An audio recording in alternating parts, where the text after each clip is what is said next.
Have fun, then, she said, still unable to conceal her obvious disappointment. I'll try. And you try to be safe, please, I added. I hated to admit how worried I was leaving her alone for the evening. It would be just like her to find herself in some random catastrophe with Alice and I away. Safe and Forks, what a challenge, she muttered sarcastically. For you it is a challenge. Promise. I promise to try to be safe, she said, placating me. I'll do the laundry tonight, that ought to be fraught with peril. Don't fall in, I teased. I'll do my best. It was clear that we were now simply stalling, so I reluctantly stood up. The sooner I finished hunting, the sooner I could get back to her. I'll see you tomorrow, she said dismally, and the same look she'd had when I first told her I was leaving was back on her face. It seems like a long time to you, doesn't it? I asked, still in disbelief that she was so eager to be with me. I smiled when she nodded, thinking about how hours and days used to pass by in a blur, but now, even minutes spent away from Bella felt like an eternity. I'll be there in the morning, I said, touching her soft cheek before leaving. I wished the warmth of her touch could stay with me while I was away, I felt so empty without it. Away from the stare of nosy students, I flew across the parking lot to meet Alice. She was already sitting in the driver's seat, listening to one of my CDs. I'll meet you at home after you run and get Bella's truck. That is, assuming the truck survives your driving. Thanks for the vote of confidence. I hurried to Bella's house and, though I knew where she kept her spare key, climbed in through the window out of habit. Some of her clothes were lying scattered on the ground, and I chuckled a little when I realized she wasn't kidding about needing to do laundry. I almost felt bad that I'd been keeping her so distracted. Almost. When I didn't find the key in her room, I made my way to the laundry room and eventually found them in a pair of jeans at the bottom of the pile. The truck started up after only minor protest, and I concentrated on driving it at a respectable speed. I parked in the vacant spot my Volvo had left, and with the keys still in the ignition, started to get out. Then, I grinned and fished a piece of paper out of my pocket. I scrolled, "Be safe," across it, and wondered as I gently folded my little reminder, if Bella would think me too pessimistic. It didn't seem likely that anything would happen to her in the few hours I was away, but I hoped that knowing I was thinking of her would make her especially cautious. Alice was waiting for me on the porch when I arrived home, and we ran our usual route into the park. You know, I wouldn't have minded if you wanted to go farther for a better variety, she thought as the trees thickened. I know, but I wanted to stay close to home. She's fine, I promise. I would see if anything was going to happen. I keep a pretty close watch on her, you know. I know. I appreciate it, really. And? Hey, I thought I was the only mind reader. You're rather transparent, Edward. At least, to me you are. Fine. I was hoping maybe you could keep a particularly close eye on her tomorrow. I know you said I have nothing to worry about, but it would make me feel better knowing you're making sure I don't do anything we'll all regret. She came to a halt and turned to face me. She spoke aloud, obviously wanting me to get the full impact of her words. Of course I'll help in any way I can, but listen, I know you don't want to hear this, but you have to remember I can only see as far as the decisions the two of you make. Right now, she trusts you implicitly, and you have made up your mind quite definitively to be her protector. You have no conscious desire to hurt her, and if something were to happen, it would be the result of a sudden, split-second decision.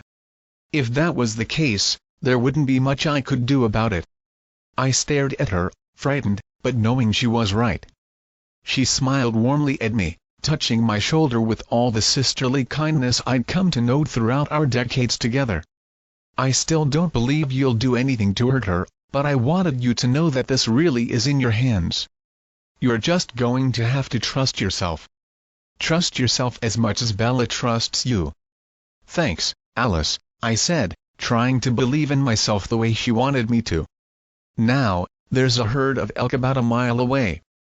I'll race you. Last one there gets the scrawny ones. And with that, she was off in a blur. I counted to 10 to give her a fair head start. After gorging myself far beyond what was necessary, we took off for home. We were silent as we ran, but I couldn't help hearing her, as much as I tried to block her out. Unlike the rest of my family who were too busy worrying about the implications if tomorrow didn't go as planned, Alice was focused on a completely different-looking future. She saw tomorrow being a turning point in Bella and my relationship. She saw Bella happy and carefree, and eventually even saw her being welcomed into the family. The exact details weren't clear, but she seemed certain the day would soon come that Bella would be a part of all our lives. She fought to stay focused on the visions of Bella that I would find acceptable. More than once, however, she faltered. I cringed every time I was forced to see Bella pale and cold, part of our family in a way I vowed never to let come to pass. The idea that Bella would want such a thing was ludicrous, and the thought of changing her against her will was unforgivable. I growled at Alice and she quickly refocused her thoughts, her silent apology genuine. When we got home, I hurried inside to get cleaned up and changed. I was pleasantly surprised to see the sun coming up as I ran toward Bella's house, though there was still a thin layer of clouds that would need to burn off. Since she'd said Charlie would be fishing today, I figured he would be long gone by the time I arrived. Not wanting to interrupt her morning routine, I stood off to one side of the house, just out of sight. I grinned when Bella peeked out the window not once, but twice, each time with increasing excitement. Far too anxious, I found myself knocking at her door a bit before our normal meeting time, but since I knew she was up, I couldn't seem to make myself wait any longer. As I listened to her fumble with the lock, the gravity of the day seemed to come crashing back in on me. Worried for about the millionth time that we were making a mistake, I focused my thoughts back on Alice's visions and reassurances. When Bella finally got the door open and she was once again staring adoringly up at me, all my worries disappeared. She looked lovely in her tan sweater and blue jeans, casual, comfortable, and magnificently warm. A deep contrast from what I must have looked like in beige, the neutral color highlighted the pink in her cheeks.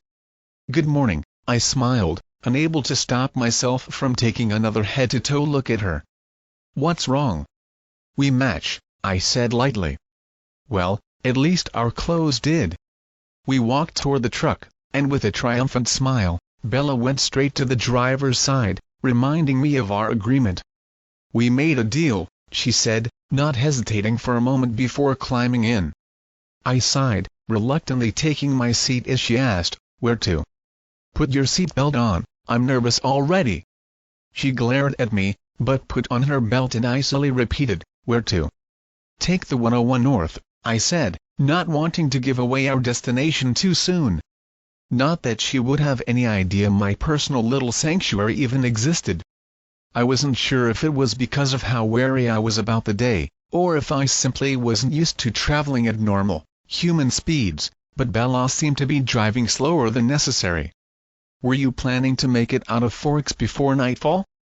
I asked, not wanting to waste a moment of our precious day.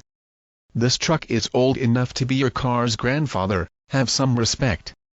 Although I was tempted to resume asking her questions, I didn't want anything to make her uncomfortable today, and she seemed perfectly content driving together in silence. I thought it odd at first, most people were so eager to break the silence, but after a few minutes, I decided to accept it with welcome relief. With my constantly having to hear everyone's internal chatter, I relished the quiet, and if Bella was happy, then I was happy. I waited until the last possible moment to break our peaceful silence, then told her, "Turn right on the 110. She turned, and I settled back into my seat. This was my favorite part of the journey. Now we drive until the pavement ends. "And what's there, at the pavement's end?" "A trail," I said noncommittally. "We're hiking?" she asked, a hint of fear in her voice. I knew it wasn't her first choice for Saturday afternoon activities, but I was fairly certain the beauty of where we would end up would make it worth it for her. "Is that a problem?" "No." She attempted a smile, but I could hear her heart start to race.